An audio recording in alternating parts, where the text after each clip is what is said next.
ఇక్కడికి వచ్చిన వారు ఎలాగో వచ్చారో అలాగూ వెళ్ళక, ఒకవేళ వారి ఖాళీ హృదయంతో వచ్చుంటే వారి హృదయం అనే పాత్రలు నింపబడి పొంగి పొర్లునట్లుగా సహాయం చేయాలి. ఆనందం లేని వారికి ఆనందం పొంగి పొర్లేటట్లుగా చేయాలి. ధైర్యము చెడిపోయిన వారికి ధైర్యమును ఉరికొలుపచేయాలి. ప్రభా, వారి జీవితంలో ఉన్నటువంటి పరిస్థితులన్నీ మార్చగల దేవుడు మనకు విశ్వాసాన్ని కలుగు చేయాలి. నువ్వు మాత్రమే నాకు సహాయం చేయగలవు. రాత్రి నీ సన్నిధిలో మమ్మల్ని మేము పూర్ణంగా మీ చేతులకి సమర్పించుకుంటూ యేసు పరిశుద్ధ నామములో అడిగి ప్రార్థించి పొంది ఉన్నాము తండ్రి. ఆమేన్. దేవుని పరిశుద్ధ నామానికి మహిమ కలుగుతారు. హల్లెలూయా, హల్లెలూయా.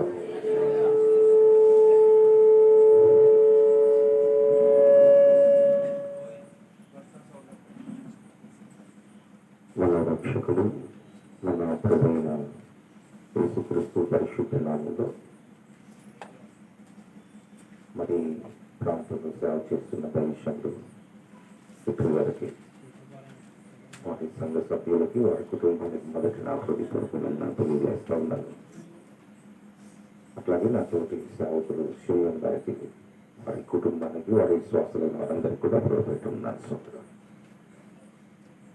ప్రభు మనందరినీ బలపరిచి ఈ దినాల్లో దేవుడు మనకు ఒక ఆదరణ కలుగుచున్నదాక దేవుని వాక్యాన్ని మనకు జ్ఞాపకం చేసుకుందాం. ఉదయం కాలం ప్రభు కొన్ని విషయాలు మనతో మాట్లాడారు. మన ప్రార్థన దేవుని దృష్టికి అనుకూలంగా ఉంటే మనం అడగనేవి కూడా దేవుడు మనకు దయచేస్తాడు. అడిగినవి దొరికితే కలిగే సంతోషం కన్నా అడగనవి దొరికితే కలిగే సంతోషం అధికమైనది. ఆశించినది దొరికినప్పుడు కలిగే ధైర్యం కన్నా, సంతోషం కన్నా, మనం ఆశించినది కూడా దేవుడు మనకి ఇచ్చినప్పుడు కలిగే సంతోషం అది వర్ణించలేనిదిగా ఉంటుంది. పరిసరా దేవుడు మనందరికీ అలాంటి కృప ఇచ్చిన కాక క్రైస్తవులుగా మన జీవితంలో ఇలాంటి ఉపవాస ప్రార్థనలు పాల్గొనడం చాలా ఆశీర్వాదకరం.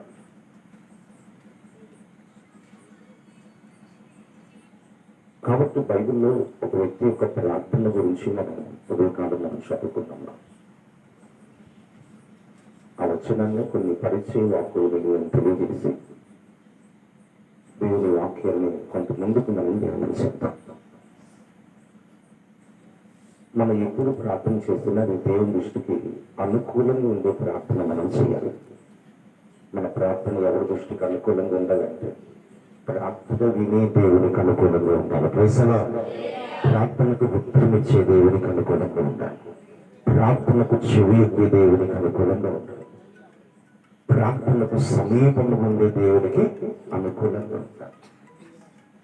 ఆయనకు అనుకూలమైన ప్రార్థన చేయడం మనం నేర్చుకోగలిగితే, ఆయనకు అనుకూలమైన ప్రార్థన చేయడానికి మనం అలవాటు పడగలిగితే ఒక్క క్షణం కూడా మనం కాదు, దేవుడు మనల్ని విడిచిపెట్టలేడు. Praise the Lord. హల్లెలూయా.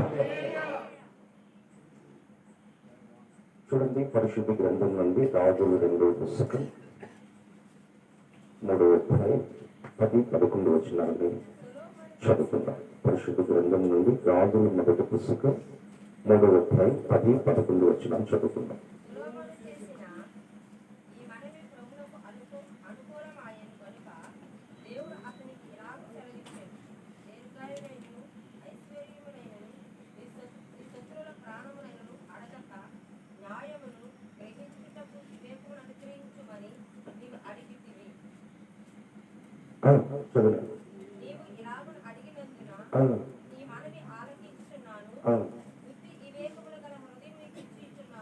కింద వచ్చిన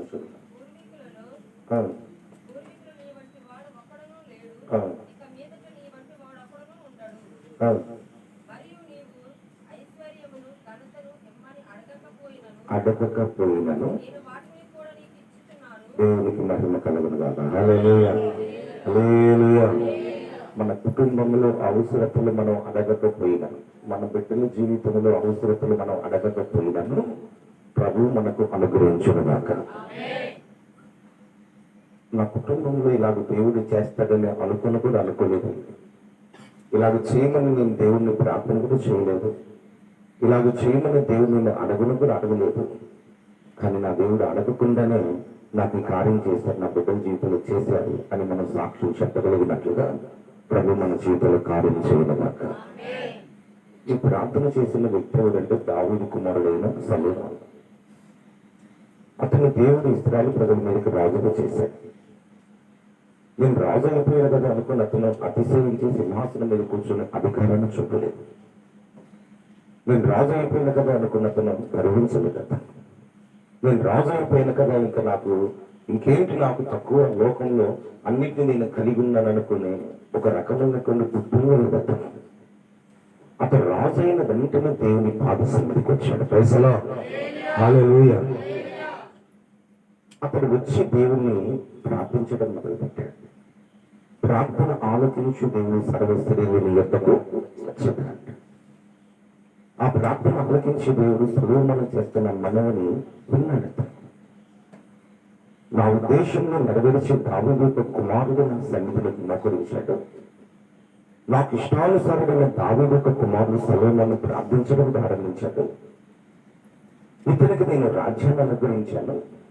ఇతడు ఏమడుగుతాడని దేవుడు ఆకాశంలో తన ప్రార్థన విన్నప్పుడు అతడు మోకరించి అతడు చేస్తున్న ప్రార్థన సింహాసనం మీద కూర్చున్న దేవుని హృదయాన్ని తాకగలిగింది. Praise the Lord. హల్లెలూయా. మన ప్రార్థన కనీసం మన కుటుంబంలో ఉన్న భర్తను బిడ్డలనైనా కదిలించగలగాలి. సింహాసనం మీద కూర్చున్న దేవునికి అతని ప్రార్థన విన్నప్పుడు ఒక ఆశ్చర్యం కలిగింది.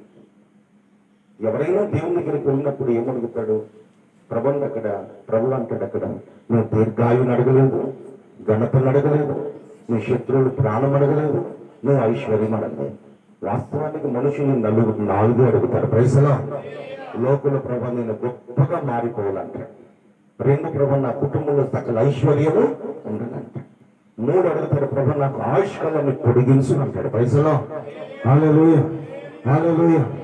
ఇంకా ఏమంటాడు? ప్రభా వాడి శత్రువు ఉన్నాడు, వాడిని నశింపచేయండి. కానీ సొలొమోను ప్రార్థన అలా ఉందంటే మన ప్రార్థనకు వ్యత్యాసంగా ఉంది. అందుకే అది దేవుని దృష్టికి అనుకూలంగా ఉన్నది. Praise the Lord. ఏం ప్రార్థన చేశాడు అతను? అతడు చేసిన ప్రార్థనలో అడిగినటువంటిది ఏది దేవుని హృదయాన్ని తాకగలిగినది? మనం చేసే ప్రార్థనలో మన హృదయం నిండిన దాన్ని బట్టి మనం మాట్లాడతాం. Praise the Lord. కనుక మనం చేసే ఆ ప్రార్థన పలుకు మన హృదయంలో ఉంచొచ్చు. ఆ మాటలు దేవుని హృదయాన్ని తాకగలగాలి. Praise the Lord. హల్లెలూయా. దేవుని హృదయాన్ని తాకగలిగితే మన పరిస్థితులన్నిటి కూడా దేవుడు ఒక్క నిమిషంలో మార్చగలుగుతాడు. ఎలా ప్రార్థన చేశాడు అని మనం చదివితే ఉదయకాలం మనం ధ్యానం చేశాం.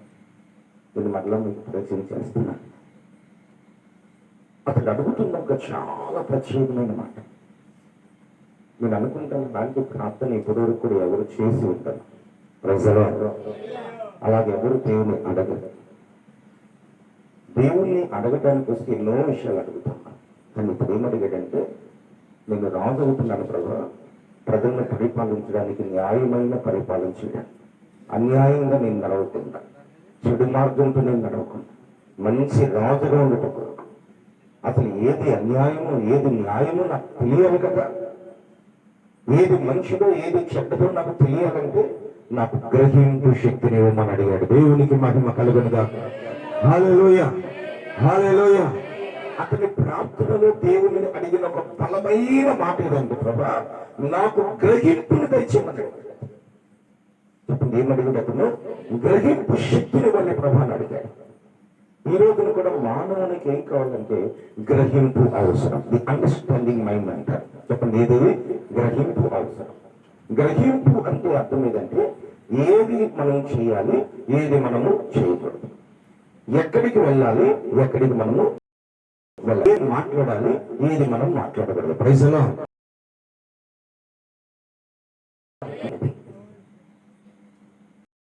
అర్థవడానికి ఒక మాట చెప్తాను. కయ్యూను ఉన్నాడు, ఆయన పొలంలో పని చేస్తూ ఉన్నాడు. దేవునికి ఎలాంటి తీసుకురావాలో అతనికి తెలియలేదు అతను. కాబట్టి ఏం చేశాడు అతను? ఏదో ఒకట్లే కొంతమంది తీసుకొని వచ్చి పడేస్తాడు దేవుడి దగ్గర.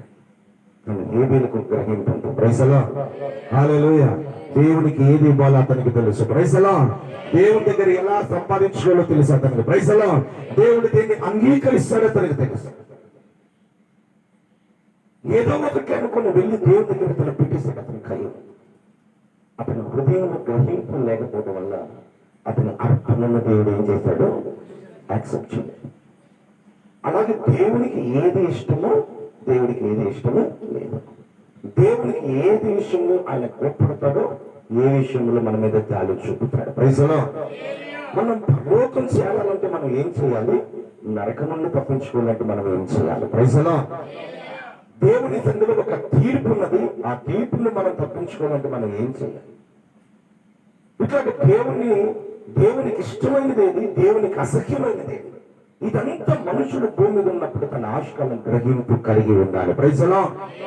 ఒకవేళ ఈ గ్రహింపు కనుక లేకపోతే అతను ఏమైపోతాడంటే నశించిపోతాడు. అతను చెప్పండి, ఏమైపోతాడు? నశించిపోతాడు. బైబిల్లో మనం చదువుతాం ఒక మాట, దేవుని ఆత్మ నాకు జ్ఞాపకం చేస్తాం. లోకులు అనుకుంటూ ఉన్నారంటే మేము చాలా జ్ఞానం కలిగిన వాళ్ళం, మంచి పేరు ప్రఖ్యాతం కలిగిన వాళ్ళం, బుద్ధిమంతులు అనుకుంటూనే నశించిన వారిగా ఉన్నారంటాడు. Praise lord. మేము లోకంలో చాలా పేరు ప్రఖ్యాతి కలిగిన వారు, చాలా ఉన్నతమైన స్థాయి మాది, మేము చాలా పెద్ద ధనవంతులు, మేము ఫలానా అని చెప్పుకుంటూనే నశించిపోయింది. కారణం ఏంటంటే ఏది సత్యమో ఏది అసత్యమో వారికి తెలియదు. Praise Lord. ఎవరిని ఆరాధించాలో ఎవరిని ఆరాధించకూడదు వారికి తెలియదు. Praise Lord. ఎక్కడ మనకు ఆశీర్వాదం ఉంటుందో ఎక్కడ ఆశీర్వాదం ఉండదో వారికి తెలియలేదు. కనుక మన ప్రాణం ఉన్నంత లోపు మనం దేవుని అడగవలసింది ఏదంటే, ప్రభా నాలో ప్రాణము పోయేంత మటుకు నాకు గ్రహింపు శక్తిని ఇవ్వమని అడగాలి. చెప్పండి, ఏమని అడగాల? ఇప్పుడు చూడండి, జ్ఞానవంతురాలు తన ఇల్లును, మూర్ఖురాలు ఎందుకని ఎలా కట్టుకోవాలో తెలియలేదు ఆమెకు. కుటుంబాన్ని ఎలాగో దేవుని సన్నిధికి నడిపించాలో తెలుసుకోలేదు. దేవుని బిడ్డలుగా, క్రైస్తవులుగా, విశ్వాసులుగా మన జీవితంలో ప్రార్థన చేస్తున్న మనము, మన కుటుంబం ఎలా ఉండాలో తెలియలేదు ఆమెకు. అలాగే మన జీవితంలో వివేచన, జ్ఞానం లేదా గ్రహింపు అనేది మనకు అవసరం. నేను కోరికల గురించి నేను దేవుడిని అడిగినప్పుడు నాకు ఇచ్చిన మాట ఇది. Praise the. అందుకని 2 దినాలు మనుషుడు దేనిని గ్రహించుకోవాలి అనే విషయాన్ని దేవుడు మనతో మాట్లాడుతున్నాడు. చెప్పండి, ఏం కావాలి మనకి చనిపోయేలోపు? అందరు చెప్పండి, గట్టి చెప్తాం. గ్రహింపు శక్తి కావాలి. ఎవరివ్వగలుగుతారు అని అంటే, దానియేలు ప్రార్థన చేస్తున్నప్పుడు దానియేలు మీకు గ్రహింపు శక్తి ఇవ్వడానికి వచ్చాను అంటాడు. Praise the. దానియేలు గ్రంథం 9:22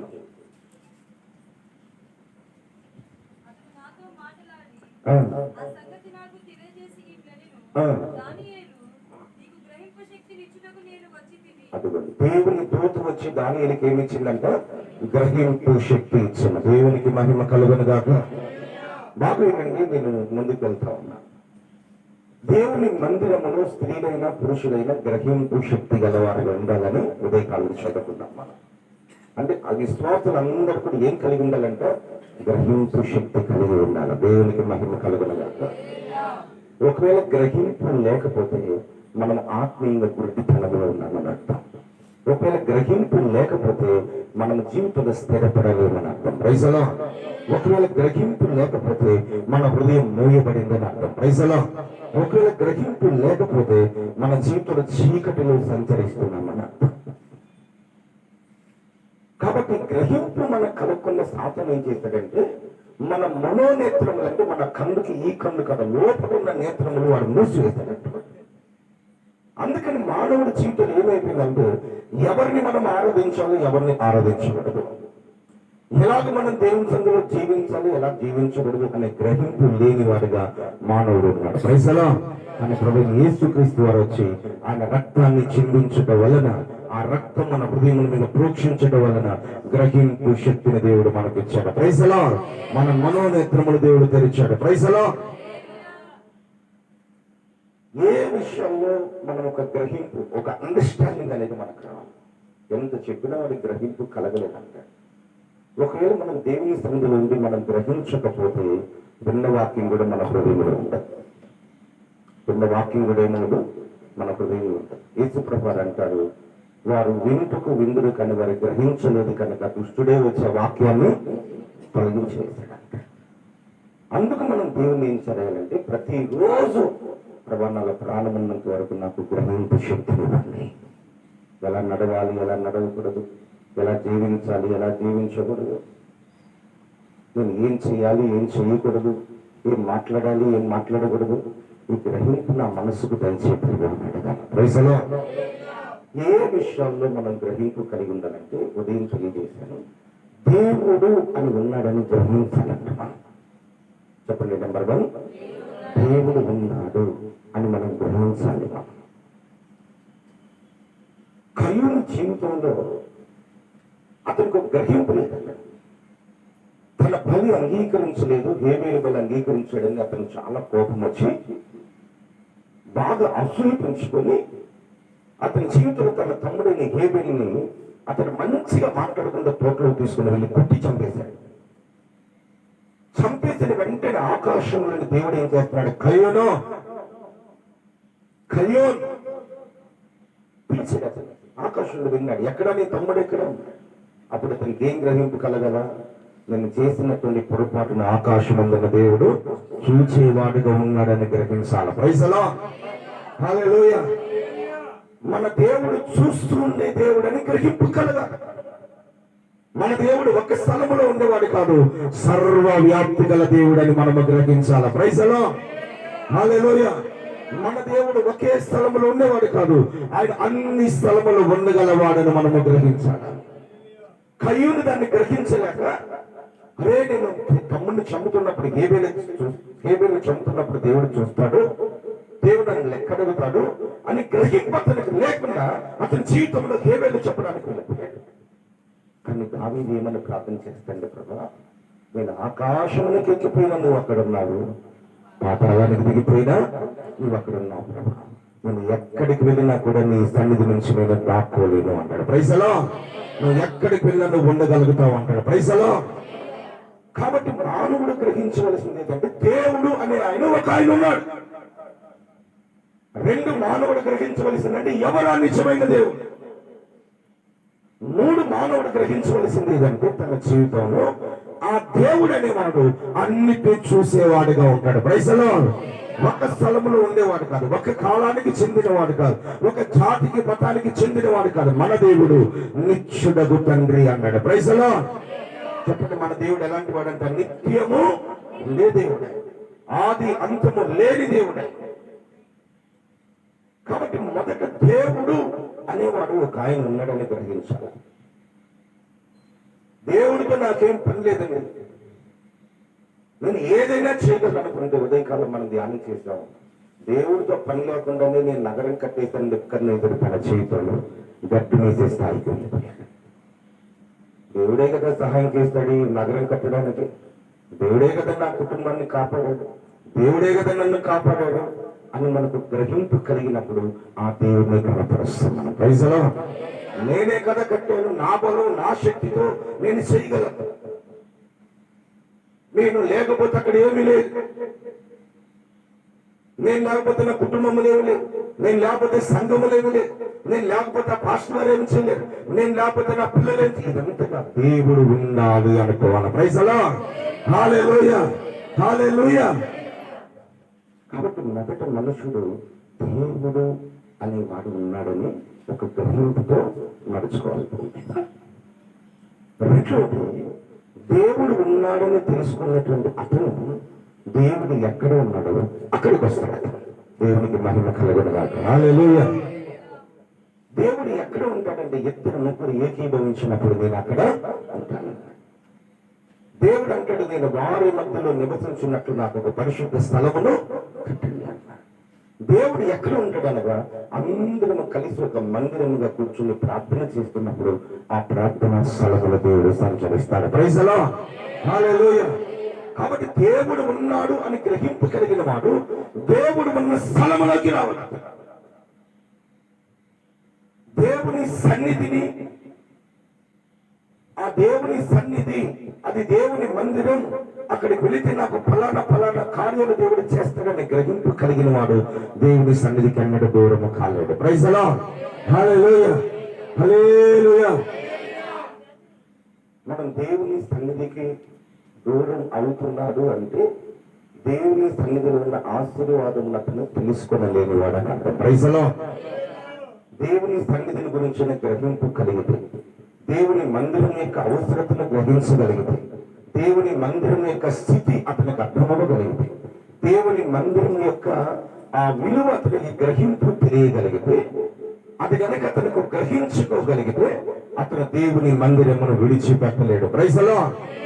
దావీదు అంటాడు, ప్రభు నేను చిరకాలం యెహోవా మందిరములో ఏం రాగయ్యాడు కదా, అతని సింహాసనం మీద కూర్చోవచ్చు కదా.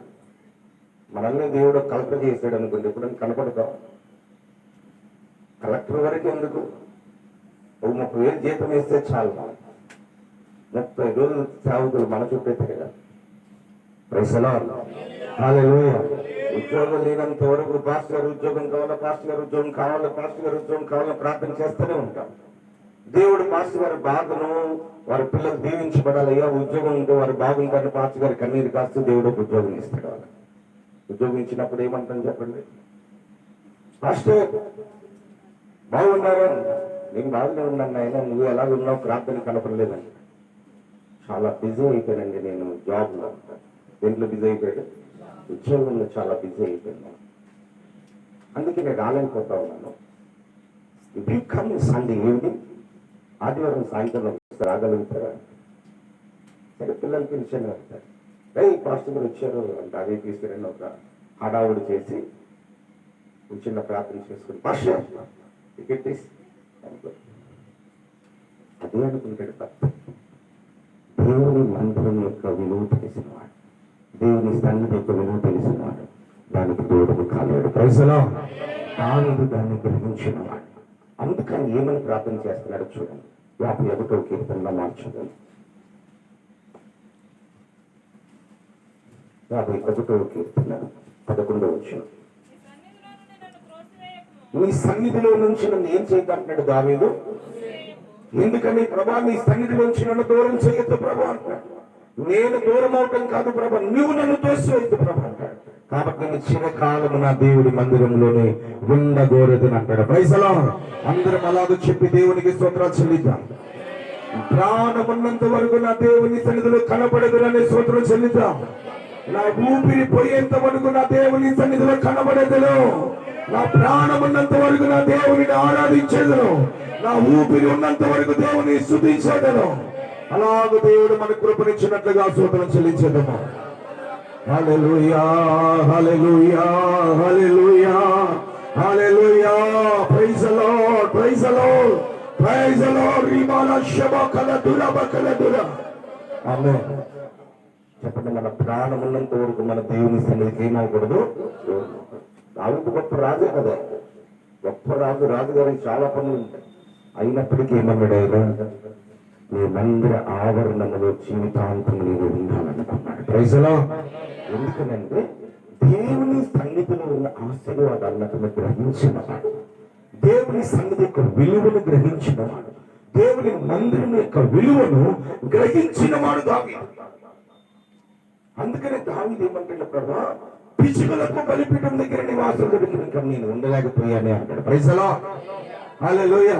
ఆ భక్తుని యొక్క వాంఛ ఏంటంటే అసలు రాజనగరములు ఎందుకు, బలిపీఠం దగ్గర ఉండే భాగ్యం కావాలన్నాడు. అంటే ఆయన సన్నిధిలో ఉండే ఒక దర్శనం, ఒక భాగ్యం కావాలంట. కనుక దేవుని సన్నిధిని గురించిన ఒక గ్రహింపు మనకు కలగాలి. కారణం ఆయన సన్నిధికి వెళితే మనం కట్టబడతాం, ఆయన సన్నిధికి వెళ్తే మనం విడుదల పొందుతాం. ఆయన సన్నిధికి వెళ్తే మనకు స్వస్థత, ఆయన సన్నిధికి వెళ్తే మనకు బలం, ఆయన సన్నిధికి వెళ్తే మనకు ఆశీర్వాదం, ఆయన సన్నిధికి వెళ్తే మనం స్థిరపడతాం, ఆయన సన్నిధికి వెళ్తే మనకు క్షేమం ఉందని గ్రహించిన వాడు ఆయన సన్నిధికి ఎప్పుడు దూరం కాలేదు. అందుకని దేవుడు ఉన్నాడు అనే ఒక గ్రహింపు కలిగిన వాడు ఆయన ఉన్న స్థలంలో కనపడతాడంతే. Praise the Lord. హల్లెలూయా. దేవుడు ఉండే ఆ స్థలానికి, ఆ దైవ సన్నిధిలో అతను కనబడడానికి ఇష్టపడతాడు. ఇప్పుడు కయ్యూరు ఏం చేశాడంటే దేవుడు ఉన్న సంగతి తెలియక తమ్ముని చంపేశాడు. దేవుడు ఎప్పుడైతే అతను మాట్లాడి తను గద్దించాడు, అతను ఏమంటే, నీ సన్నిధి నుంచి నన్ను ఎందుకు వెలివేస్తున్నా ప్రభా, ఏమైపోతుందో తెలుసా నీ సన్నిధికి రాకపోతే. చూడండి మాటను, ఆదికాండం 4:14 వచ్చిన. నేడు ఈ ప్రదేశము నుండి అంతకుముందు చదవాలండి. అందుకు కయ్యేను, నా దోష శిక్ష నేను భరింపలేనంత గొప్పది. నేడు ఈ ప్రదేశం నుండి నన్ను వెళ్ళగొట్టితివి, నీ సన్నిధికి రాకుండా వెలివేయబడి దిగులు పడుచు భూమి మీద దేశమన్నై ఉండును. దేవుని సన్నిధికి దూరమైన వారికి భవిష్యత్తు ఉంటుంది. దేవుని సన్నిధిని దూరం చేసుకునే వారికి జీవితంలో ఒక భవిష్యత్తు, ఒక ఆశీర్వాదం అనేది సంపాదించుకుంటాడు. నువ్వు దేవుని సన్నిధికి ఎంత సమీపంగా ఉంటావో అంత కృప విస్తరించబడతాది. Praise the Lord. హల్లెలూయా. కాబట్టి దేవుని సన్నిధిలో మనం దేవుని సన్నిధిని ఎప్పుడు కనపడటానికి మనం ఇష్టపడేటట్లుగా దేవుని సన్నిధికి వెళితే ఫలానా కార్యాలు చేస్తాడని ఒక గ్రహింపు మనకు కలగాలి. Praise the Lord. ఆ గ్రహింపు కలిగిన వాడు ఎవ్వరితో నాకేం పని లేదు, నేను ఒక్కని వెళ్ళి దేవుని స్తుతిస్తానండి. ఒకరితో నాకేం పని లేదు, ఒకరు కోరు కాదు కదా మనం దేవుని ఆరాధించేది. దేవునికి మహిమ కలుగును గాక. హల్లెలూయా. హల్లెలూయా. ఇప్పుడు ఉన్నాడు, ఇప్పుడు పేరు కనుక్కోమని ఆయన రాంబాబు రాలేదనుకో, పక్కన సన్నీ కూర్చున్నాడు. ఇప్పుడు సన్నీ వచ్చాడు మొట్టమొదట, రాంబాబు రాలేదేంటి, సరే రాంబాబు రాకపోతే ఇక నేను ఏం చేయాలో ఒకటి అనుకున్న. ఆయన కూడా ఇంటి దగ్గర ఉన్నాడు, కానీ ఆయనతో పాటు ఏమేమైపోతాడు, పోగొట్టుకుంటాడు ఆశీర్వాదం. దేవుని సన్నిధి ఒక గ్రహింపు కలిగిన వాడు మనుషులు కొరకు భక్తి చేసేవాడు కాదు. Praise the Lord. నన్ను దేవుడు ఆశీర్వదించడానికి సన్నిధికి వచ్చాడు, నన్ను దేవుడు కాపాడాడు కనుక నేను కృతజ్ఞత వచ్చి, నా కుటుంబానికి క్షేమం ఇచ్చాడు కనుక నేను సన్నిధికి వచ్చాను. ఒకరితో నాకు సంబంధం లేదు. ఒకవేళ నేను నిలకడగొంటే నా ద్వారా అనేకులు రాగలుగుతారు. Praise the Lord. దేవుని సన్నిధిని గ్రహించిన వాడు, ఆ సన్నిధి విలువ తెలుసుకున్నవాడు మనుషుల వైపు ఎప్పుడు చూడడం. మనుషుల వైపు ఎప్పుడు చూచి భక్తి చేసేది భక్తి కాదు. మనుషులు ఉంటే ఆరాధించేది ఒక ఆరాధన కాదు. Praise the Lord. మనుషులు ఉంటే ఆరాధిస్తున్నప్పుడు దాని అర్థం ఏంటి అంటే, అవన్నీ ఉంటేనే మనం దేవుని ఆరాధిస్తున్నామంటే మన హృదయంలో ఒక దేవుని సన్నిధిని వచ్చిన విలువ తెలియలేదని అర్థం. Praise the Lord. దావీదు ఉన్నాడు, ఒక మందస్సును ఎక్కడో తీసుకొని వస్తా ఉన్నారు. ఎవరైనా ఉన్నారండి గదిలో? ఆయనతో అమ్మా ఉన్నారా గదిలో? దావీదు ఎవరైనా? ఒక్కడే గది తలుపులు వేసుకున్నాడు. ఏం చేస్తా ఉన్నాడు? అయినా యెహోవాని స్తుతిస్తూ ఉన్నాడు. Praise the Lord. హల్లెలూయా. ఎవరైనా అతనితో సైనికులు ఉన్నారా, భార్య ఉన్నారా, పిల్లలు ఉన్నారా, అతనితో ఎవరైనా ఉన్నారు? గది తలుపులు వేసుకున్నాడు. ఏమైనా నువ్వు పిచ్చి వాళ్ళకి నాట్యం ఆడుతున్నావు, బుద్ధింగా లేదా? కిటికీ నుంచి అందరూ పని వాళ్ళు చూస్తుంటే నువ్వు రాజును, నీకేమాత్రం వాడు చూస్తే చులకనైపోతాడే భావం కూడా లేదా? నీకేమాత్రం వాడు చూస్తే వాడి దగ్గర నువ్వు ఒక తక్కువ అయిపోతాడు ఆలోచన లేదు. ఒక రాజు గారిలాగా చేస్తున్నాడు అనుకుంటారు కదా అని నీకాలు వచ్చి ఆయన్ని గద్దిస్తాం. కానీ దావీదు ఏమన్నాడు తెలుసా? ఎవరు ఏమనుకున్నా పర్లేదు, గొర్రెల దుడ్డులు నన్ను ఈ స్థితికి తెచ్చిన దేవుడిని ఆరాధిస్తాను. Praise the Lord. హల్లెలూయా. రాజవస్త్రం తీసేస్తా అన్నాడు. Praise the Lord. సామాన్యమైన వస్త్రాలతో దేవుణ్ణి ఆరాధించాడు. ఒకరితో నాకు పని లేదు. అలాగే దేవుని సన్నిధి విలువ తెలిసిన వాడు మనుష్యుల వైపు చూడడు. చెప్పండి, ఎవరు వైపు చూడడు? మనుష్యుల వైపు చూసి ఆరాధించేవాడు కాదు, మనుషులు వస్తే ఆరాధించేది కాదు. Praise the Lord. హల్లెలూయా. పౌలు శీలను దేవుడిని స్తుతించి ఆరాధిస్తున్నారు. ఎవరైనా ఉన్నారండి అక్కడ? ఎవరు లేరు. దేవుని సన్నిధి వారు ఎక్కడుండి అక్కడ అనుభవించారు. వారు చెరసాల్లో ఉన్న అనుభవించారు, ఇంట్లో ఉన్న అనుభవించారు. కనుకనే సంఖ్యలను దేవుడు తొలగించి వేస్తాడు. Praise the Lord. నువ్వు దేవుని సన్నిధి విలువ తెలుసుకోగలిగితే నీకు విడుదల కలుగు చేస్తాడు. Praise the Lord. నువ్వు దేవుని సన్నిధి యొక్క గ్రహింపుని కలిగితే నీ మీద ఏలుబడిచేస్తే శాపం అంతా కొట్టివేస్తాడు. నీకు దేవుని సన్నిధి యొక్క గ్రహింపు కలగలిగితే వృద్ధి చెందడము నువ్వు చూడగలుగుతావు. Praise the Lord. ఆ వృద్ధి చెందడము నువ్వు చూడగలుగుతావు, విస్తరించడము నువ్వు చూడగలుగుతావు. దావీదు అంతకంతగా విస్తరించాడు. సౌలు ఏమైపోయాడంట? ఎందుకు నేను చనిపోయాడు పాపం? ఏం భోజనం లేదా ఆయనకి? ఏమన్నా భార్య ఏమన్నా కొట్టి నీరసం అయిపోయా? చెప్పండి. ఇంకోటి ఏదన్నా అనుకుని నీరసించుకోడైనా ఏమి లేదు. ఆయనకి ఆయనే తగ్గిపోతా ఉన్నాడు. కానీ దావీదు జీవితంలో ఏమి లేదు, అంతకంతకు పెరిగిపోతానే ఉన్నాడు. Praise the Lord. నీ కుటుంబం కూడా అలాగే వర్ధిల్లాలి. Praise the Lord. నీ కుటుంబం కూడా అలాగే విస్తరించాలా. Praise the Lord. నీ కుటుంబం కూడా అలాగే అభివృద్ధి చెందాలి. ఎందుకంటే దావీదు మనసు ఎలాంటిదంటే, నా దేవుని మందిరంలో పచ్చని ఒలీవ మొక్కలాగుతాను. ఎలా చెప్పాడో చూడండి ఆ మాట. కీర్తన గ్రంథంలో మాట చదువు.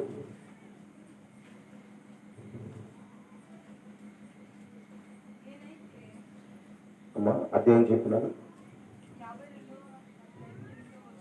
52వ అధ్యాయం 8వ వచనం. నేనైతే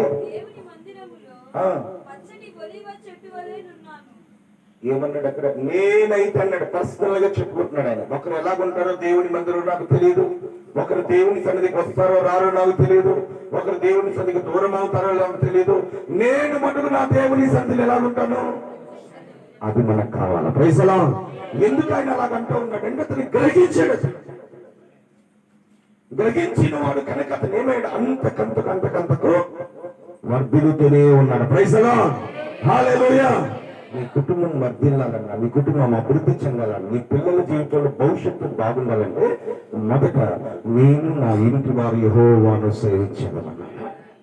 మీరు ఎవరిని సేవిస్తారో నాకు తెలియదు, మీరు వస్తారో నాకు తెలియదు, మీరు దేవుణ్ణి ఆరాధించడానికి కనబడతారో లేదు తెలియదు. నేను నా కుటుంబం మాత్రం వెళ్ళి చెప్పండి అందరూ మాట. నేను నా కుటుంబం తర్వాత అమ్మా అంతేనా? ఇంకొకరు వస్తేనే సేవిస్తాను. దేవునికి మహిమ కలుగును గాక. హల్లెలూయా.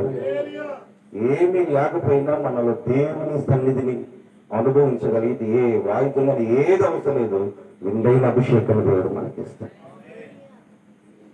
ఏమి లేకపోయినా కూడా దేవుని సన్నిధి, ఆ సన్నిధి ఉంటే చాలు. ఎవరో వచ్చి మన బలపరచాలనుకోలేదు, బలపరచు దేవుడు నీతో ఉండాలి. Praise the Lord. హల్లెలూయా. కాబట్టి దేవుని సన్నిధి గురించి ఒక గ్రహింపు కలిగిన దావీదేమో అంతకంతకు వర్ధిల్లుతున్నాడు. అసలు దేవుని సన్నిధి గురించి ఎప్పుడు కూడా ఆలోచన కూడా లేదు సౌలు జీవితంలో. Praise the Lord. అందుకనే అతని కుటుంబం ఏమైపోయాడు, అతను నీరసిల్లిపోయాడు. కాబట్టి దేవుని సన్నిధికి మనం ఎన్నడూ దూరం కాకుండా ఉండాలని ఒక ప్రతిష్ట మన జీవితంలో కావాలా. మానవుడు గ్రహించాలి దేవుని సన్నిధి యొక్క విలువ. Praise the Lord. హల్లెలూయా. ఆ సన్నిధి కింద జరిగే కార్యాలు మానవుడు అనుభవించాలి. Praise the Lord. నా దేవుడు అక్కడ ఉంటాడు, నా దేవుని ప్రసన్నత అక్కడ ఉంటుంది. అక్కడికి వెళితే నా ప్రార్థన ఆలకిస్తాడు, అక్కడికి వెళితే నా దుఃఖము తొడవబడుతుంది, అక్కడికి వెళ్తే నాకు ఆదరణ, అక్కడికి వెళ్తే నాకు సమాధానం, అక్కడికి వెళ్తే నాకు నెమ్మది, అక్కడికి వెళ్తే నాకు స్వస్థత, అక్కడికి వెళ్తే నాకు జయమనే గ్రహింపు కలగాలి. అప్పుడు అతను ఎక్కడికి వెళ్ళాడు, నేరుగా దేవుని దగ్గరికి వస్తాడు. అలా వచ్చిన వాళ్ళు దేవుడు విడిచిపెట్టాడు. అతను దినదినము ఏమవుతాడంటే అతను వృద్ధి చెందుతూ ఉంటాడు. దేవునికి మహిమ కలుగును గాక. హల్లెలూయా. హల్లెలూయా. కనుక దేవుని సన్నిధిలో మన దేవుని సన్నిధికి ఎప్పుడు మనం దూరం కాకుండా ఉండాలి అని ఒక ప్రతిష్ట మన జీవితంలో చేసుకోవాలి. ఏం చేసుకోవాలంటే ఒక ప్రతిష్ట అంటే ఒక నిర్ణయం, రైసలా ఒక ప్రమాణం, రైసలా ఒక నిబంధన. యేసు ప్రభు మరలా వస్తున్నాడని తెలుసు కదా అందరికీ. అమ్మా విన్నారు ఇప్పుడు? యేసు ప్రభు మరలా వస్తా అన్నాడు, ఆయన త్వరగా రాబోతున్నాడు. ఎవరి కోసం వస్తున్నాడు ఆయన? చూడండి, కీర్తన గ్రంథం 50వ అధ్యాయం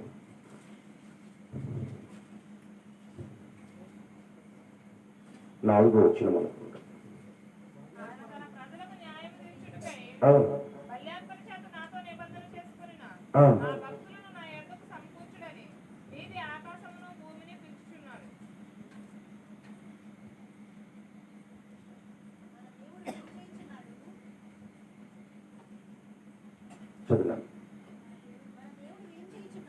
నా దేవుడు రాబోతున్నాడు, ఆయన మౌనంగా ఉండడు. ఆ, ఆ, ఆ, ఆ, ఆ. అదిగో బలిపీఠం దగ్గరికి వచ్చి దేవుణ్ణి ఆరాధించి, దేవుణ్ణి స్తుతించి, ప్రార్థన చేసుకొని దేవుడి దగ్గర ఏం చేశారంటే వాళ్ళు నిబంధన అంటే ప్రామిస్ చేశారు. ప్రైసలో ప్రమాణము చేశారు. ప్రైసలో అలాగే ప్రమాణం చేసిన ప్రజల కొరకు రేపు పరలోకం నుంచి రాబోతున్నాడు. ఇప్పుడు నీ జీవితంలో ఏదో పెద్ద ప్రమాణం అవసరం లేదు. నా దేవుని మందిరం నేను విడిచిపెట్టను అనే ప్రమాణాన్ని కలిగి ఉన్నావా? ఒకవేళ దేవుని సన్నిధికి మనం దూరం అయిపోతే వచ్చే నష్టం ఏంటి? దేవుని సన్నిధిని మనము చూడాలనే ఒక దప్పిక, దాహం కలిగి ఉండి వచ్చే ఆశీర్వాదం ఏంటి? ప్రైసలో హల్లెలూయా. నేను మొదట దేవుని సన్నిధిని గురించి ఒక గ్రహింపు కలిగి దాని గురించి ఒక దాహము కలిగి ఉంటే మీకు వచ్చే ఒక ఆశీర్వాదాన్ని నేను పరిచయం చేస్తాను. కీర్తన గ్రంథం 42వ అధ్యాయం 1-2 వచనాలు చదువుకుందాం. దుప్పి నీటి వాగుల కొరకు ఆశపడినట్లు దేవా, నీ సన్నిధి కొరకు, నీ కొరకు నా ప్రాణము ఆశపడుతూ ఉన్నది. నా ప్రాణము దేవుని కొరకు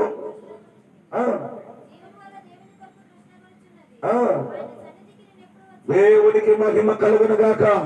హల్లెలూయా, హల్లెలూయా. చదువునా ఇంకా మంచి మాట. ఆయన సన్నిధిని నేను ఎప్పుడు కనబడేదను. మీరందరూ మంచిగా నేను రాకముందు వచ్చారు. దేవుడు మీ కుటుంబాలను దీవించుగాక. ఒక ఆయన పాపం పరుగున భార్య 2 పిల్లలు తీసుకుని ఎప్పుడు వచ్చాడంటే తండ్రి ఎక్కువ, కుమారుడు ఎక్కువ, పరిశుద్ధాత్మ నామమున ఆశీర్వాదం వచ్చి కూర్చున్నాడంట. పక్క విశ్వాసం అడిగాడంటే ఏందైనా ముందే రావచ్చు కదంటే అన్నాడంట. బ్రదర్, ఆశీర్వాదం తీసుకున్నాను కదా అన్న. ఏం తీసుకున్నాడు? ఆశీర్వాదం తీసుకున్నాను కదా. ఆశీర్వాదం వచ్చింది కదా చాలా. ఏమైనా 9 గంటలకు ఆరాధన అయితే నువ్వు 11 గంటలకు వచ్చి ఆశీర్వాదం అంటున్నావు, ఏం చేస్తున్నావు? ఆదివారం కదా, ఆ ఒక్క రోజే సెలవు. మిగిలిన 6 రోజులు ఏం పని చేస్తున్నావు? పని చేసి అలిసిపోయి ఉంటాం. పొద్దున్న 9 గంటలకు ఆఫీస్కి వెళ్ళాలంటే 5, 6 క్యారేజీలు కట్టుకోవడానికి కాల 7 లేకాల 9 గంటల ఆఫీసులో కనబడిపోవాలి. రెస్ట్ ఉండేది ఎప్పుడు మనకి? రెస్ట్ డే ఎప్పుడు? అందుకే కొద్దిగా 1 గంట అధికంగా పడుకొని నేను లేచి లోపు నా భార్య మంచి చురుకైనా నేను లెగిసి ఆమెను లేచిన తర్వాత ఆమె లేపుతున్నా. ఈయన లెగిసి ఆమెను లేపుతున్నా. అంత చురుగ్గా ఉంటుంది అన్నమాట. మరి పిల్లలిద్దరు ఏం చేస్తారంటే వారు అంతకైనా చురుకైన వాళ్ళ కోసమే ఇప్పుడు ఒరే పాచి గారు స్తోత్రాలు చెప్తున్నారు లెగండ్రా అంటే ఉండండి డాడీ, సరే నువ్వు పోమని నువ్వు రెడీ అవ్వండి. ఆమె రెడీ వచ్చేటప్పుడు కరగదు. ఇప్పుడు ఈ లోపు ఈయన రెడీ అవ్వాలి. ఈ లోపు స్తోత్రాలు పాటలు అయిపోయాయి. ఒరే వాక్యం టైం అయిపోయింది, లెగండ్రా అంటాడు. ఉండండి డాడీ అంటాడు. ఇక వాడిని తీసుకొని వచ్చి ఆఖరికి ఆ 11 గంటలకి ఆఖరికి ఆశీర్వాదం కన్నా వెళ్దాం పనికి మళ్ళీ 10 అనుకుని తీసుకొని వచ్చాను. అలా తెచ్చానంటాడు. అలాగొచ్చేవాడు ఇప్పుడు వృద్ధి చెందుతాడు. ప్రైసలో అక్కడ భక్తుడు ఏమన్నాడంటే నా దేవుని సన్నిధిని ఎప్పుడు కనపడదని అన్నాడు. ప్రైసలో నేను ఎప్పుడు వెళ్ళాలన్న దేవుని మందిరానికి. ప్రైసలో నేను ఎప్పుడు చూడాలన్న దేవుని సన్నిధి. ప్రైసలో నేను ఎప్పుడు అనుభవించాలన్న దేవుని సన్నిధిని. నేను ఎప్పుడు అనుభవించాలన్న దేవుని సన్నిధిలో ఉన్న ఆశీర్వాదం అని ఒక దాగం ఈరోజు నీకు కలగవలను. ఈ దాహం కలిగి ఉండాలంట మనిషితో. చెప్పండి, ఏం కలిగి ఉండాలి మనం? దేవుని సన్నిధిని గురించిన గ్రహింపు కలిగిన వారు ఎప్పుడు ఆదివారం వస్తుందా ఎక్కడదో అంటారు. ఎప్పుడు పాస్టర్ గారు ప్రార్థన పెడతారా వెళ్ళి కనుక ప్రార్థన పెట్టకపోయినా పర్లేదు, కలిగి ఉన్నప్పుడు కూర్చొని దేవుని స్తుతించి వస్తాను. తప్పేమన్నా ఉందండి? ఆదిమ కాలంలో క్రైస్తవులు అలాగే ఉన్నారు. ఒకసారి ఆ మాట చూడండి. అపోస్తుల కార్యము 2వ అధ్యాయం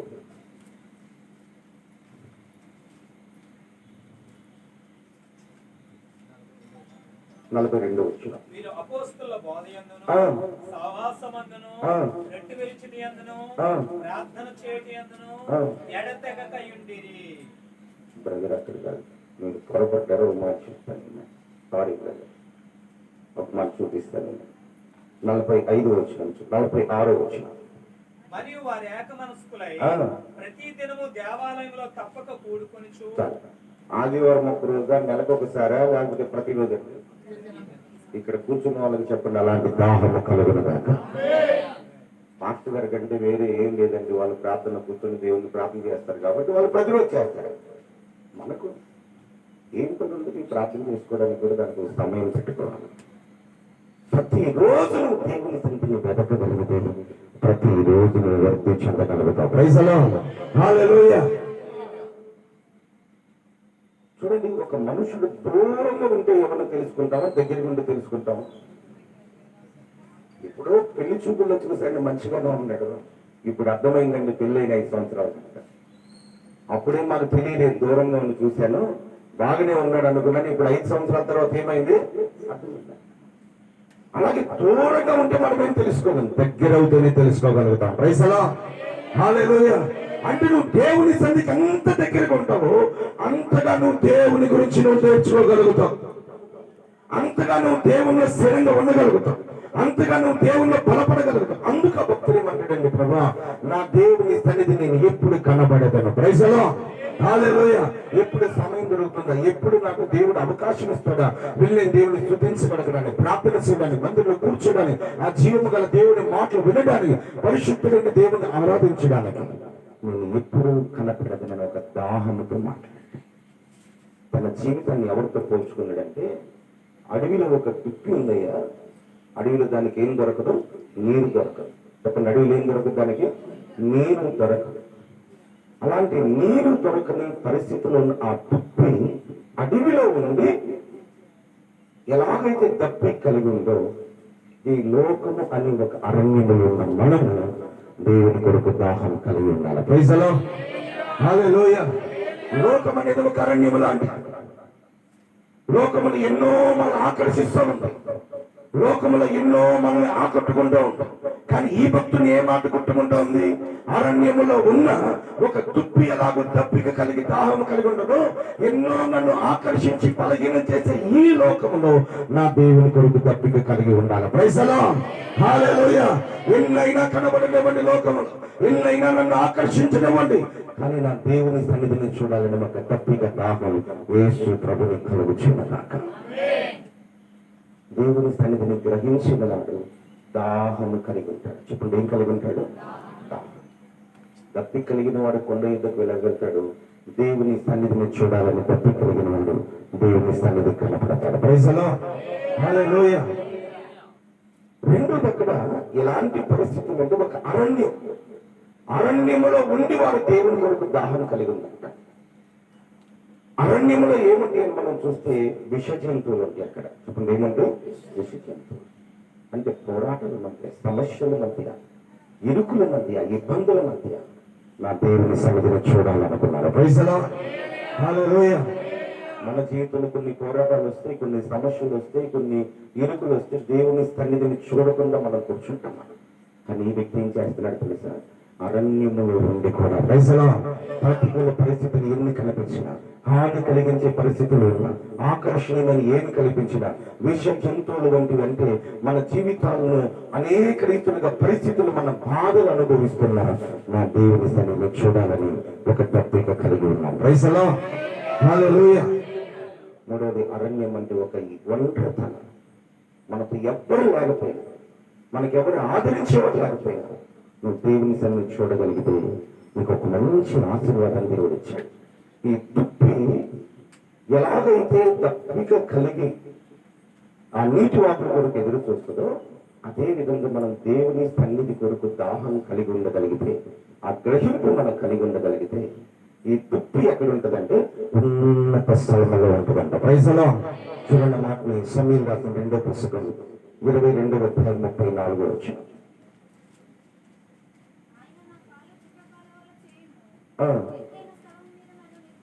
చూడండి, దప్పిక కలిగినటువంటి ఆ తుప్పి ఎక్కడుందంట? అది ఉన్నత స్థలములోకి వెళ్ళి, అట్లాగే దేవుని సన్నిధిని చూడాలని దప్పి కలిగిన వాడు, దేవుని సన్నిధిని అనుభవించాలని తప్పి కలిగిన వాడు, దేవుని సన్నిధిలో కూర్చోవాలని తప్పి కలిగిన వాడు, దేవుని సన్నిధికి నేను దూరం కాకూడదని తప్పి కలిగిన వాడు, ఆ దైవ సన్నిధిని గురించి ఒక గ్రహింపు కలిగిన వాడిని దేవుడి క్రింద స్థితిలో ఉంచాడు. ప్రైసలో నువ్వు పైవాడుగానే ఉంటావు అన్నాడు. ప్రైసలో ఉన్నత స్థలముల్లో నిన్ను ఎక్కింక చేస్తానంటాడు. ప్రైసలో ఉన్నతమైన అనుభవాలకు దేవుడు తీసుకుని వెళ్తాడు. ఎంతవరకు తీసుకుని వెళ్తాడంటే నేను ఎక్కలేనంత ఎత్తైన కొండ మీదకు తీసుకుని వెళ్తాడు. అందుకు మనం దేవుని సన్నిధికి దూరం కాకూడదు. ఒకవేళ మనం దేవుని సన్నిధికి దూరం అయితే ఉన్నతమైన స్థితిలో ఉన్నవాడు కూడా కిందకు వచ్చేస్తాడు. Praise the Lord. హల్లెలూయా. నేను మరికొన్ని మాటలు నేను చెప్పి ముందుకు వెళ్తాను. దావీదు కూడా తన జీవితంలో ఏమంటాడంటే నా దేవుని సన్నిధి మీద వెతికెదను ఉంటాడు. చూడండి ఆ మాటలు కీర్తన గ్రంథం 63 అధ్యాయం మొదటి 2 వచనం. దేవా నా దేవుడు నీవే, వేకువనే నిన్ను వెదకదను, నీ బలమును నీ ప్రభావమును చూడవల్లని పరిశుద్ధాలయమందు నేనెంతో ఆశతో నీ తట్టు కనిపెట్టి ఉన్నాను. దావీదు కూడా దేవుని సన్నిధిని గ్రహించి అప్పుడు ఏమంటున్నాడు, వేకువనే నిన్ను వెతికెదను. అలా దేవుని సన్నిధిని వెతికి దాహం కలిగిన దావీదు జీవితంలో యెహోవా అతనికి వెళ్ళే ప్రతి స్థలంలో తోడుగా ఉన్నాడు. Praise the Lord. హల్లెలూయా. నలుదిక్కులు అతనికి శత్రువులు ఉన్న దేవుడు అతనికి జయం అనుగ్రహించాడు. ఒకసారి ఆశీర్వాదకరమైన మాట చూడండి. 2 సమూయేలు గ్రంథం 7వ అధ్యాయం మొదటి వచనం. నువ్వు దేవుని సన్నిధిని గ్రహించి యెహోవా నలుదిక్కుల అతని శత్రువుల మీద అతనికి విజయం ఇచ్చి. ఎందుకు విజయం ఇచ్చాడు దేవుడు? ఇక్కడ దేవుని సన్నిధిని ప్రేమించిన వాడు. Praise the Lord. దేవుని సన్నిధి పట్ల దప్పిక కలిగిన వాడు, దేవుని సన్నిధి పట్ల దాహము కలిగిన దావీదు జీవితంలో అపజయము చూడలేదు. Praise the Lord. నీ బిడ్డల జీవితంలో నీ జీవితంలో ఓటమి అనేది నువ్వు చూడకుండా విజయము జయము అనేది నీకు కావాలి అని అంటే నువ్వు ఏ పరిస్థితిని నువ్వు జయం పొందాలంటే దేవుని సన్నిధి పట్ల నీకు దప్పిక దాహం కలిగి ఉండాలి. బిడ్డలారా బాగా వినండి. ఎందుకు అసలు మనుషులు దేవుని సన్నిధిని అలాగ చూడలేకపోతున్నాడు? Why the people going back to the presence of God? ప్రజలు ఎందుకు దేవుని సన్నిధికి దూరం అవ్వడం గల కారణం ఏంటి? ఒకవేళ మనం దేవుని సన్నిధికి దూరం అయితే చాలా నష్టాలు ఉన్నాయి. అసలు ఎందుకు మానవుడు దేవుని సన్నిధి పట్ల అంత దప్పిక దాహం లేకుండా ఆ గ్రహింపు లేకుండా ఉంటున్నాడంటే అపోస్తల కార్యంలో ఒక మాట ఉంటుంది చూడండి. అపోస్తల కార్యంలో 8వ అధ్యాయం 30-31 వచనం చదువుతున్నాం. ఫిలిప్పు దగ్గరకు పరిగెత్తుకొని పోయి అతడు ప్రవక్త అయిన యెషయా గ్రంథము చదువుచు. ఫిలిప్పు దగ్గరకు పరిగెత్తుకొని పోయి అతడు ప్రవక్త అయిన యెషయా గ్రంథము చదువుచుండగా విని నీవు చదువునది గ్రహించుచున్నావా అని అడుగగా అతడు ఎవడైనను నాకు త్రావ చూపకుంటే ఎలాగూ గ్రహింపగలని దేవునికి మహిమ కలుగును గాక. చేతులెత్తి స్తోత్రం చెప్తాం. ఒక వ్యక్తి యెరూషలేముకు వెళ్ళి వస్తున్నాడు, కానీ ఆయనకి ఏం లేదంట, గ్రహింపు లేదు. దేవుని సన్నిధి దాని విలువ, మందిరం యొక్క విలువ, చెప్పండి దేవుని వాక్యం యొక్క గ్రహింపు అతనికి లేదు. కానీ వెళ్ళి వస్తున్నాడు. ఇప్పుడు దేవుడు ఏం చేస్తుంటే ఫిలిప్పుని అతని దగ్గరికి పంపించినప్పుడు అతను అడిగాడు, అయ్యా నువ్వు చదువుతుంది, నువ్వు వెళ్ళిన దేవుని సన్నిధి గ్రహించుకుంటున్నావా? అది ఎంత ఉన్నతమైనది అన్నాడు. అప్పుడు ఏమంటాడు అతను, నా గ్రహింపు కలగట్లేదయ్యా. ఎవరైనా చెప్తేనే కదా నేను గ్రహించగలుగుతాను అంటాడు. Praise the Lord. హల్లెలూయా. ఇప్పుడు దేవుని సన్నిధి యొక్క విలువ, ఆ గ్రహింపు నీకు కలగాలంటే చెప్పేవాడు ఒకడు ఉండాలి. ఎవరు ఉండాలంట? ఉండాలి లేదు. అదే అతను దేవుడు చెప్పాడు, ఎవరైనా చెప్తేనే కదా నాకు గ్రహింపు అన్నాడు. గుడ్డి వాడికి ఎవడైనా ఒకడు వచ్చి తోడుగా ఉండి మార్గం చూపిస్తేనే కదా. Praise the Lord. హల్లెలూయా. గుడ్డి వాడికి ఒకడు ఎవరైనా సరే తోడుగా ఉంటేనే కదా. అలాగే నీకు కూడా దేవుని గురించిన గ్రహింపు, దేవుని సన్నిధిని గురించిన గ్రహింపు చెప్పగలిగిన ఒక వ్యక్తిని దేవుడు నీకు ఇస్తాడు. అతను ఎవరు? అప్పుడు స్వార్థకుడైన ఫిలిప్పు చెప్తున్నాడు. అతను ఎవరంటే దేవుని సన్నిధిలో ఉన్న దైవజనుడు. Praise the Lord. హల్లెలూయా. హల్లెలూయా. అంటే నీకు గ్రహింపు కలుగునట్లుగా దేవుడు నీకొక గ్రహింపు కలుగుటకు లేదా నీకు మార్గం తెలుపుటకు దేవుడు నీకొక దైవజనుని దేవుడు నీకు అనుగ్రహించాడు. Praise the Lord. నీ దైవ సేవకు నీకేం కలుగు తెలియజేస్తాడంటే, నాయన నువ్వు దేవుని సన్నిధిలో ఉంటే ఇలా ఉంటావు, దేవుని గురించి నువ్వు తెలుసుకోవాలని అనేక విషయాలు నీకు గ్రహింపు కలుగునట్లుగా తెలియజేసేవాడే సేవకుడు.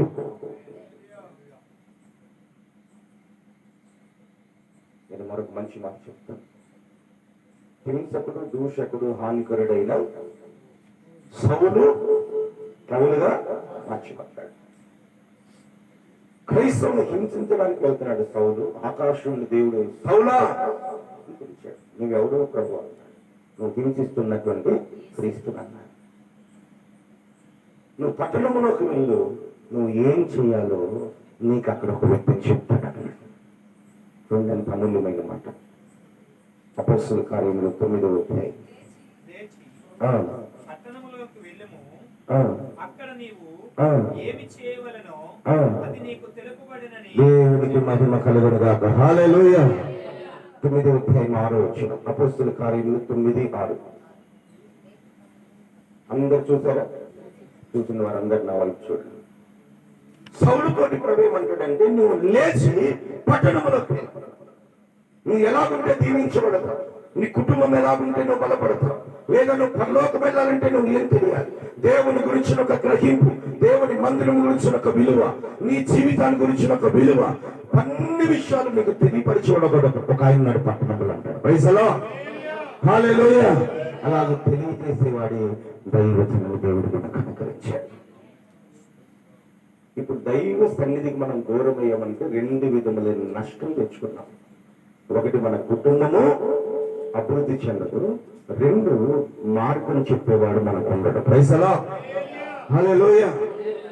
ఎవరైనా మార్గం చూపిస్తేనే కదా మనం ఏదైనా మంచి తెలుసుకోగలుగుతాం. అలాగే మార్గం చూపించగలిగిన దైవజనుడు నీకు ఒక సహవాసం ఉండాలి. Praise the Lord. దైవ సన్నిధి అంటే వెళ్ళిపోవటం కాదు, సేవకులతో కూడా నువ్వు తెలుసుకోవాలి. దైవజనుడి స్థానం అంటే కూడా నువ్వు గ్రహించాలి. దైవజనుడి యొక్క స్థితి అంటే కూడా నీకు అర్థమవ్వాలి. ఏదో పాస్టర్ గారు ఆదివారం ఆరాధన కాదు, నీకు మార్గం తెలియజేసే వ్యక్తిగా దేవుడు పెట్టాడు. Praise the lord. ఎఫెసీ సంఘంతో ప్రభు అంటాడు, నీవు నీ స్థితిని మార్చుకున్నావా సరే, లేదా దీపస్తంభాన్ని నీ ఎదురు నుండి. ఎవరు ఆ దీపస్తంభం అంటే దైవజనుడు. నువ్వు మార్పు చెందావా సరే, లేకపోతే నీకు మార్గం చూపించేవారు, ప్రభు చూపించేవారు లేకుండా నేను ఒక దీపస్తంభాన్ని తీసేస్తాను. బాగుందండి ప్రియదేవుని బిడ్డలారా. ఒక మనుషుడికి దేవుడిచ్చిన బహుమానం దైవజనుడు, ఒక సంఘానికి దేవుడిచ్చిన బహుమానము సేవకుడు, ఒక కుటుంబానికి దేవుడిచ్చిన దైవజనుడు అది వారికి ఆశీర్వాదం. కనుకంటాడు, ఎవరైనా నాకు చెప్తేనే కదా నేను గ్రహించగలుగుతాను, ఎవరు చెప్పకపోతే నాకేం తెలుస్తుందంటే, చెప్పేవారు అనేక మంది ఉన్నప్పుడు, చెప్పే దైవజనుడు నీకు అప్పగించినప్పుడు ఆ చెప్తున్న దైవజనుల మాట నువ్వు వినాలి. చెప్పు, ఏం చేయాలి? నువ్వు వినాలి. వారు ఏం చెప్తారంటే, ఏది మంచిదో ఏది చెడ్డదో చెప్తారు. నువ్వు ఎలా పరలోకానికి వెళ్ళాలో, ఎలా నరకం తప్పించుకోవాలో చెప్తారు. నువ్వు ఎలా కట్టుకోవాలో, ఎలాగో నువ్వు పాడు చేసుకోకూడదో నీకు చెప్తారు. నీ పిల్లలు ఎలా పెంచాలో చెప్తారు. నువ్వు దేవుని మందిరంలో ఎలా ఉండాలో చెప్తారు. నువ్వు దేవుని సన్నిధిలో ఎలా నడుచుకోవాలో చెప్తారు. ఈ గ్రహింపు నీకు కలగాలి.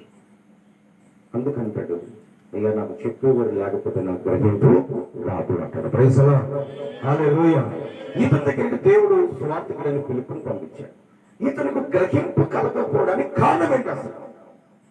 26 వచనం చూడండి. అపొస్తలుల కార్యములు, ఒక నిమిషం, అపొస్తలుల కార్యములు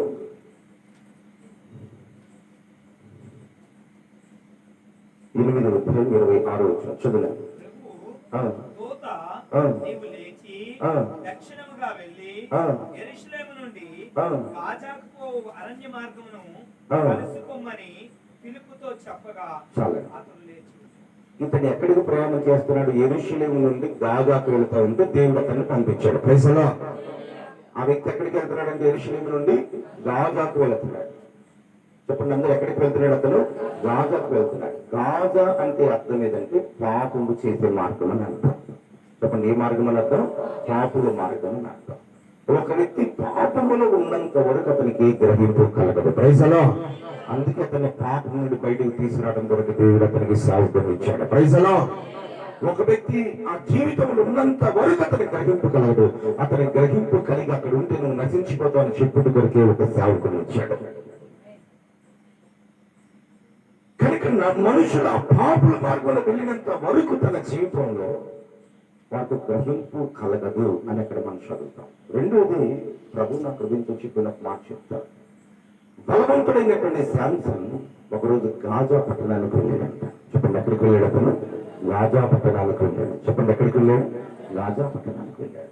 ఈ శాంసన్ ఎలాంటి వాడంటే తల్లిదండ్రులు చెప్పినా విన్నాడు, ఎవరు చెప్పినా విన్నాడు. అతను ఏమంటాడంటే నాకు ఇష్టమైనది అంటాడు. చెప్పండి, ఏమంటాడు అంటే గాజా మార్గంలో ప్రయాణం చేసే వ్యక్తి ఎలాంటి వాడంటే తన ఇష్టానుసారంగా నడుచుకునేవాడు అని అర్థం.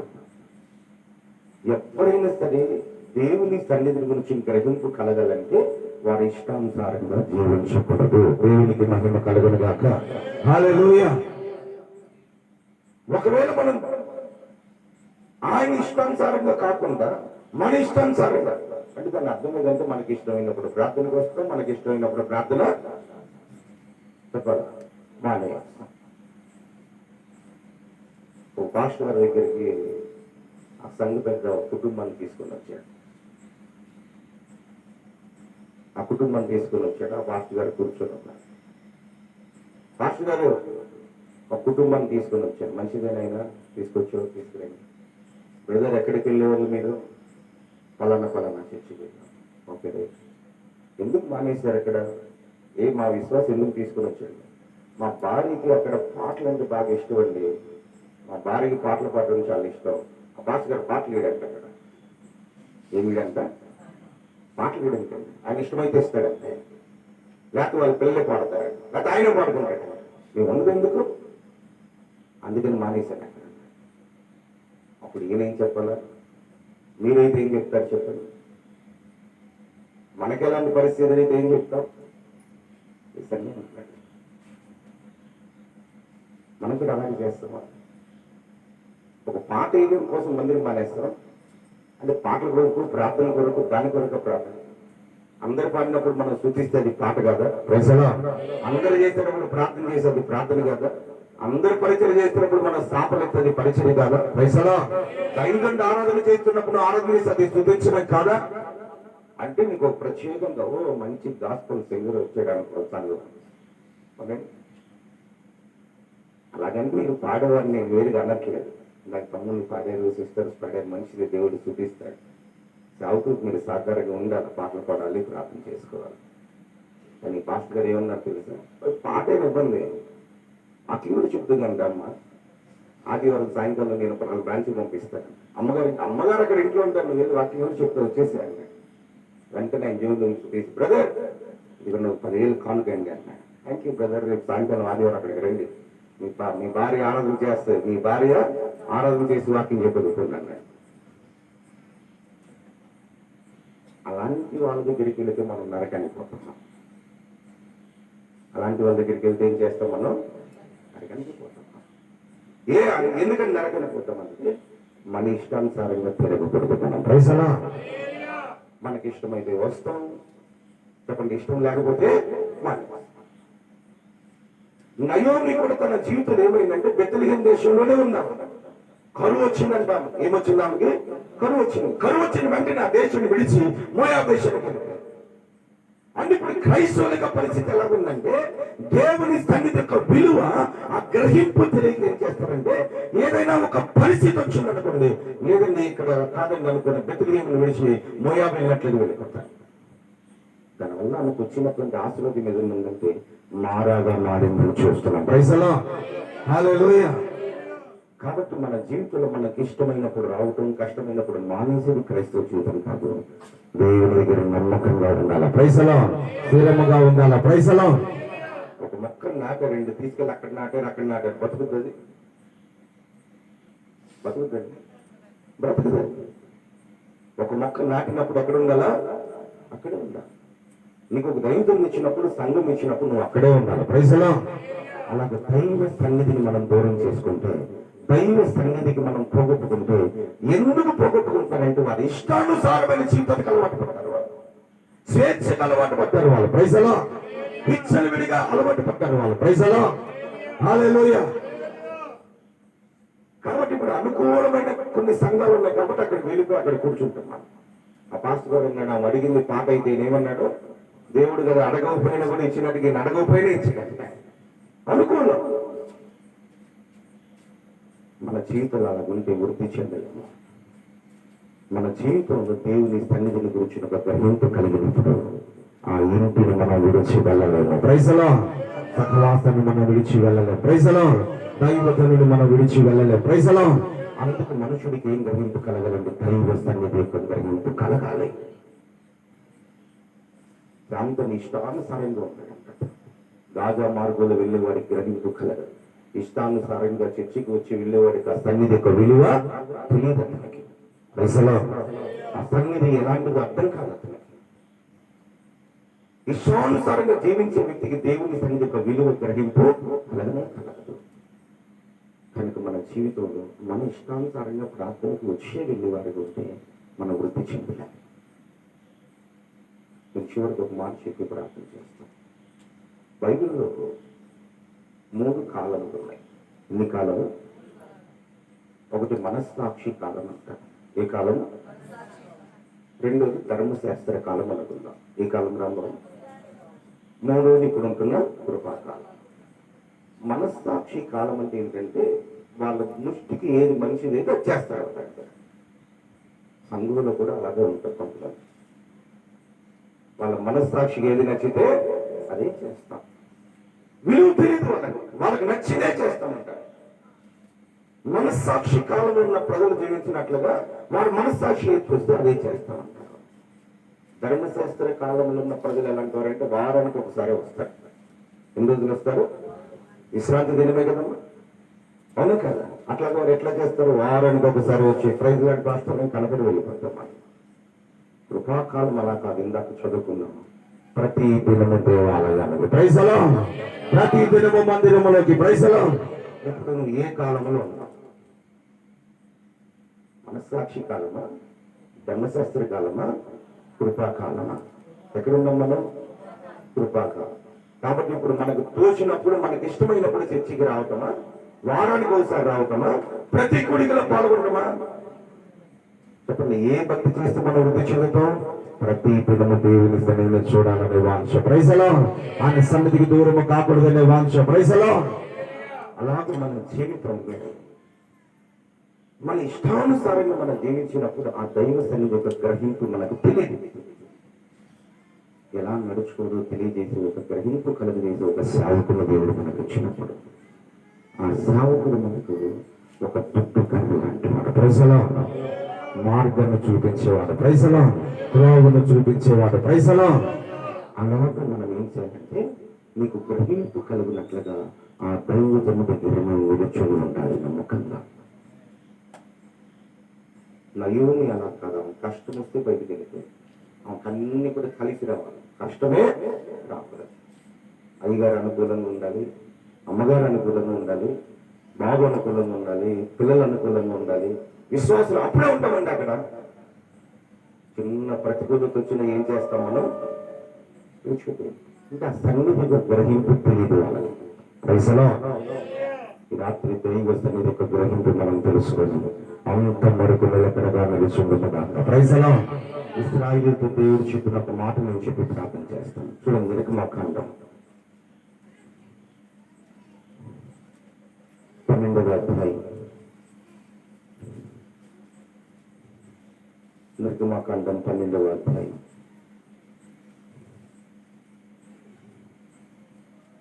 22వ వచనం చూడండి.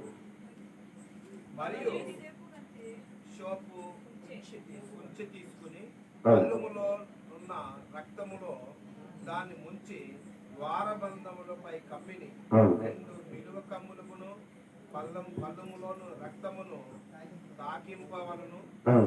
తర్వాత మీరు ఎవరును ఉదయం వరకు తన ఇంటి ద్వారము నుండి బయలు వెళ్ళకూడదు. చాలా మనకంటూ ఒక ఇల్లు ఉంది. క్రైస్తవులకి ఒక ఇల్లు. మనము మన పిల్లలు కొన్ని కుటుంబం ఒకటి విశ్వాసులుగా సేవకులుగా ఉండే మందిరం మనకు ఒక ఇల్లు లాంటిది. ప్రైజ్ అలా అది మన కుటుంబం లాంటిది. కష్టం వచ్చినప్పుడు భార్య కుటుంబాన్ని విడిచి తల్లిదండ్రుల దగ్గరికి ఎలా వెళ్ళిపోతుందో అలాగే మన సంఘాన్ని విడిచిపెట్టగలం. కష్టం వచ్చినా ఇబ్బంది వచ్చినా కుటుంబాన్ని విడిచి ఆ ఇంట్లో నుంచి శరీర సంబంధంగా దేవుడు మనకి ఇచ్చిన కుటుంబం నుంచి భార్య అయిన భర్త అయిన విడిచి వెళ్ళకూడదు. అలాగనే ఆత్మ సంబంధంగా మనకు ఒక ఇల్లు ఇచ్చినడు, అది దేవుని సన్నిధి. ప్రైజలో అది దేవుని మందిరం. అది ప్రైజలో ఇప్పుడు దేవుడు అంటాడు, మీ ఇంటిలో నుంచి బయటకు రావద్దు అన్నాడు. చెప్పండి, ఏం చెప్పాడు ఆయన? మీ ఇంటిలో నుంచి బయటకు వెళ్ళద్దు. ఒకవేళ వెళితే ఏం జరుగుతుంది? మరణ దూత తిరుగుతూ ఉంది అక్కడ. ఆ ప్రాంతం అంతట్లో ఒక మరణం ఏలుబడి చేస్తాం. దయచేసి నువ్వు ఇంట్లో నుంచి బయటకు రావద్దు అంటాడు. ఒకవేళ మన జీవితంలో దైవ సన్నిధి యొక్క గ్రహింపు కలగక మన జీవితాన్ని ఇలాంటి మందిరాలు అనేకం ఉన్నాయి, ఇలాంటి సకవాత అనేకం ఉన్నాయి. మనకిచ్చిన ఇల్లును విడిచి వెళితే నశించిపోతాం. అందుకు దేవుడు ఏమంటాడు, నీ ఇంటిలో నుంచి బయటకు రూతుతో అంటాడు, కుమారి ఈ పొలము నుంచి, చెప్పండి, ఈ పొలములోనే ఎక్కడేదో వేరొక పొలం వైపుకు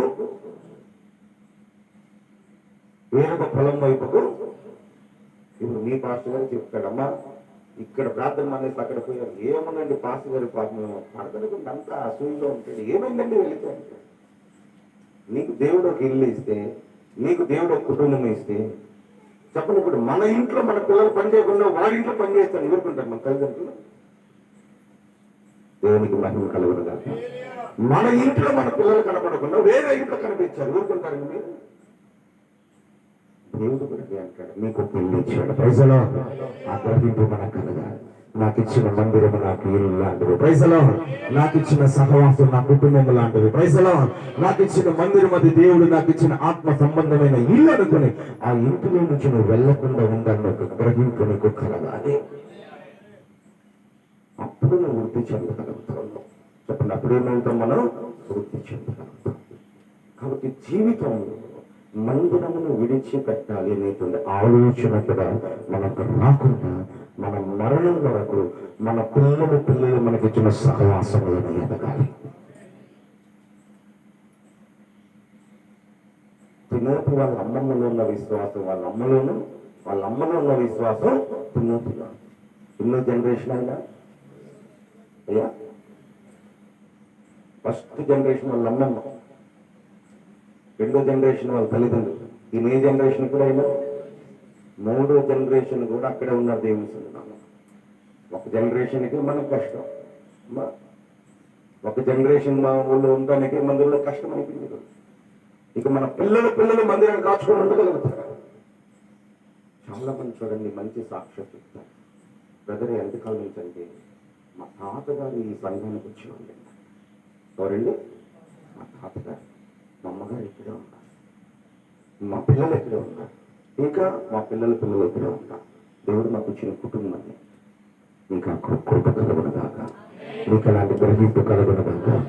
నీవు నీ దైవజన్ని ఇంటిని విడిచి వెళ్ళకుండా ఉండే భాగ్యం ఆ గ్రహింపు నీకు కలుగు చేయనగాక. ప్రైజ్ లార్డ్, హల్లెలూయా. అలాగ మనం నిలకడగా ఉండగలిగితే ఉన్నతమైన స్థలముల దేవుడు తీసుకుని వెళ్ళగలుగుతాడు. అటు కృప దేవుడు మనకందరికీ దయచేయనగాక. ప్రార్థన చేసుకుందాం. దయచేయండి, ప్రార్థన నడిపిస్తాడు.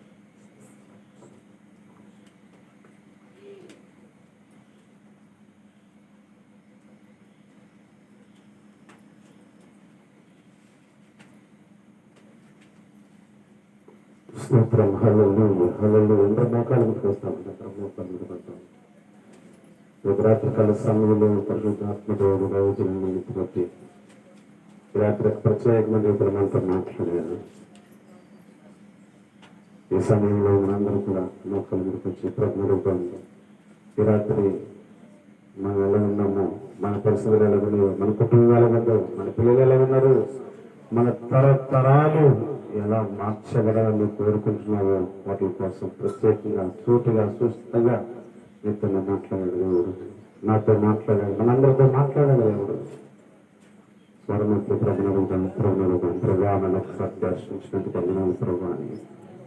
నువ్వెక్కడ తప్పిపోయావో, నువ్వెక్కడ పడిపోయావో, నువ్వే స్థితిలో ఉన్నావో అది మనుషులుగా మనకు తెలియకపోవచ్చు, కానీ పరిశుద్ధాత్మ దేవుడు సూటిగా స్పష్టంగా మనతో మాట్లాడాలి. ఈ యొక్క రాత్రికాల సమయంలో హల్లెలూయా హల్లెలూయా హల్లెలూయా హల్లెలూయా హల్లెలూయా హల్లెలూయా హల్లెలూయా.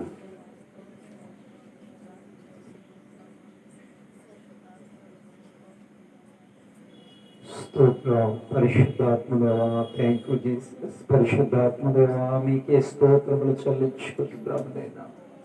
ఎంతవరకు నేను ప్రభువానైనా ఎంతగానో సూటిగా స్పష్టంగా మీ యొక్క దైవజనుల ద్వారా నేను మీరు మాట్లాడినందుకే మీకే స్తోత్రములు చెల్లించుకుంటున్నాము నేను ప్రభువానైనా. మీరు గద్దించిన విధానానికే మీకే స్తోత్రములు చెల్లించుకుంటున్నాము నైనా. సరి చేసిన విధానానికే మీకే స్తోత్రములు చెల్లించుకుంటున్నాము నేను ప్రభువానైనా. పరిశుద్ధాత్మ దేవా, మీకే స్తుతులు స్తోత్రాలు చెల్లించుకుంటున్నాము నేను ప్రభువానైనా. నీతిమంతులు నన్ను కొట్టుట నాకు ఉపకారమని నన్ను వారు నన్ను గద్దించుట నాకు తైలాభిషేకం అన్నట్లుగా నన్ను ప్రభువానైనా కీర్తన గ్రంథంలో చూస్తూ ఉన్నాము నేను మీ యొక్క వాక్యము ద్వారా నేను గద్దించినందుకే సరి చేసినందుకే మీకే స్తోత్రములు చెల్లించుకుంటున్నాము నేను మీ యొక్క సన్నిధిలో ఉండాలని సెలవిచ్చిన తండ్రి, మీ యొక్క మందిరములో ఉండాలని సెలవిచ్చిన తండ్రి, మీకే స్తోత్రములు చెల్లించుకుంటున్నాం. మీ యొక్క సన్నిధిలో సంపూర్ణ సంతోషం ఉన్నదని సెలవిచ్చిన తండ్రి, మీ కుడి చేతిలో నిత్యము సుఖములు ఉన్నాయన్నట్లుగా నన్ను మీ సన్నిధిలో నుండి నన్ను త్రోసివేయకమని దావీదు భక్తుడు ఎంతగానో ప్రభువానన్నా మొర్రపెట్టాడని ప్రభువానన్నా, వేడుకున్నాడని ప్రభువానన్నా.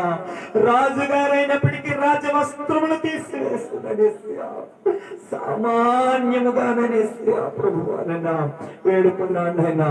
అదే విషయం